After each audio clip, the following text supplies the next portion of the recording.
All right, Virgo, welcome to your weekly Sidereal Astrology forecast for September 21st to the 27th. My name is Athen. So we have this lunar eclipse, and it's in your 7th house on Sunday. So as the week unfolds, more of that very transformative lunar eclipse energy will be unfolding in regards to your one-on-one connections, your relationships, partnerships, marriages, business contracts, business dealings, legal matters, whatever it might be for you personally. But on a very general sense, it is all one-on-one connections. And this is a lot of things that you have been perhaps reflecting on over the past 6 months, or even starting something new, especially for those of you who started a new relationship, maybe even over the past couple of years with this South Node energy transiting that 7th house for the past couple of years.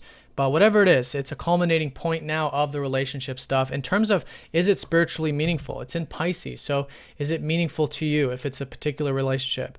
Do all of your relationships have, are they connecting on that spiritual level? Are they, compassionate? Is there that flow? Is there that easiness of them? And through that, what you'll be understanding is a lot more about the importance of having that peace and presence in your relationships, the spiritual connections in your relationships, which is so important for you Virgos who do have Pisces, ruling that 7th house of yours. So that's going to be the high point at the end of the week, also the highest energy of the week. It's a total lunar eclipse and can be very transformative around those 7th house matters for you. And a lot of it, too, is about releasing old energies. The South Node is about releasing the old to make way for the new, because the life path energy for you is all about yourself. It's about your growth. It's about your short-term goals and things like that, which is your first house. And that's being very strongly activated this week. So here's the transits. There's a lot going on. If you have any comments or any questions, please comment down below. Let's go ahead and we'll go through them one by one. Saturn is still sextiling up to the North Node. This is going to be going on all the way until the 11th of October, which is quite supportive for the life path stuff. And then Mercury is still retrograde here, so continue to reflect on, this is very important for you Virgos, especially with Mercury in your first house right now. Take it kind of slow, take it easy, especially the second half of the week. There's a lot of this sort of two steps forward, one step back kind of energy with Saturn. But here it's a more internalized time period. It's a good time to reflect. It's a great time to reflect on your goals. It's a great time to redo anything that you have been working on over the past couple months during Mercury's direct time period. So it's always, with any sign that's ruled by Mercury, it's always a good idea to take it easy, to have that reflection, to bring extra conscious attention to the self during these time periods. Also also involving your career, since Mercury does rule your 10th house as well. So anyways, but still quite supportive this early part in particular, as long as you are open to experimenting and making those modifications and learning in regards to your life path, in regards to your direction, your goals, your energy levels, energy management, doing the things that are about prolonging and improving yourself.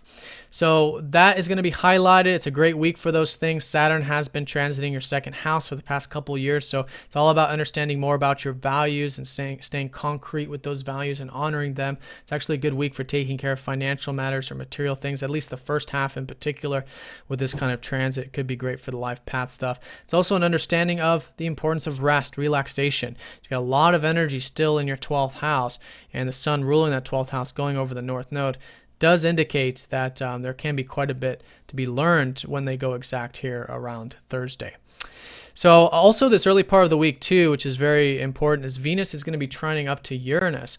So this is actually the third time and the last time this will happen, which has been going on for the past couple months, where Venus had been retrograde, and perhaps you learned quite a bit about the spiritual rest and connecting to the now moment and things like that. But all that should be quite enjoyable at this time, that alone time. So this can mean some sudden opportunities, again, maybe spiritual interactions. Your existing relationships could become much deeper during this time, and it could be quite exciting. With Uranus in your 7th house, it's been so important for you Virgos to be with people who are independent and allow you to be your true self and they're their true self, and you guys come together to really enjoy those one-on-one connections. So all that can be quite exciting, and it could be a great early part of the week for doing anything that is maybe spiritual with the partner or with someone, a friend or something like that, that does have that spiritual quality to it, or that alone quality to it. So that's the early part. The sun sextiling up to Saturn, like I said, conjoining up to the North Node here midweek. And then the Thursday time period, things start to shift. They become more challenging, especially involving this Mercury squaring up to Pluto for you, Virgos. So with Mercury retrograde now going over that square up to Pluto for the second out of the third time it's going to happen, once Mercury goes direct to go back over this position. It is about... the second half of the week, I'm just getting a strong sense of patience, especially with Saturn, which I'll talk about.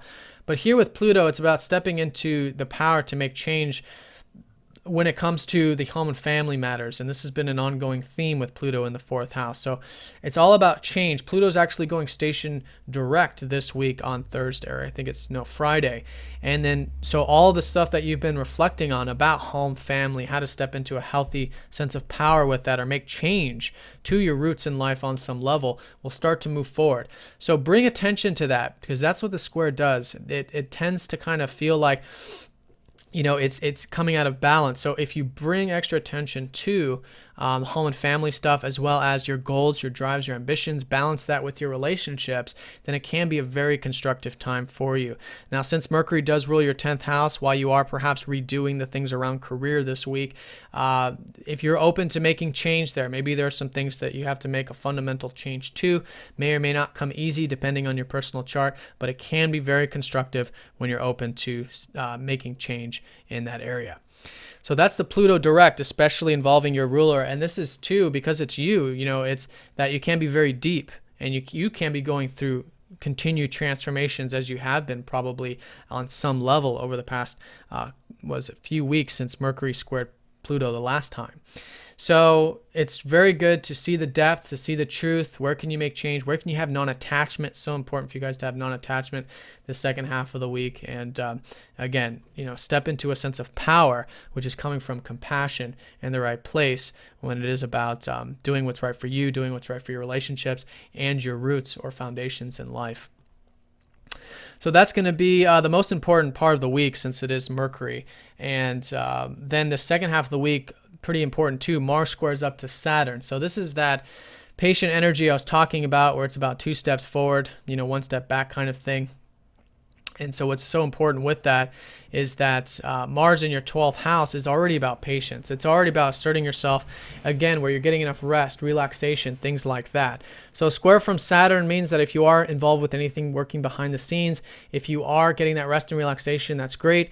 But you might find that maybe the time to do that, or the way to do that, just becomes needs that extra attention, because Saturn is about patience. So if you guys are working on anything spiritual, if you're working on anything behind the scenes, it's seeing the long road, seeing the top of the mountain, and realizing that it's not scaled overnight, and this is just one step, which can be a very constructive week for you, actually, to continue to move forward with these spiritual things, or with that alone time, or understanding more about yourself spiritually, and even the financial stuff, since Saturn is in that second house.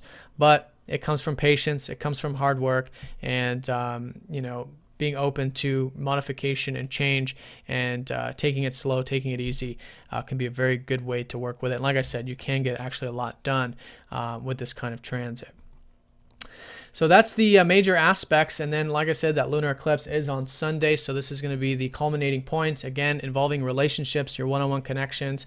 And that's all this awareness. It's the awareness of the spiritual connections in your life, and the importance of having those connections that do have that alone time, that do promote that alone time, that are independent with Uranus, and also letting go of old energies too that are associated with relationships that are just no longer serving us. But in either case, it's a spiritual time.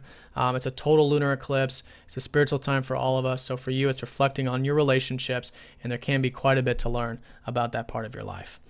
So Virgo, have a great week. If you guys have any questions, please do let me know, and I will see you all next time. Take care.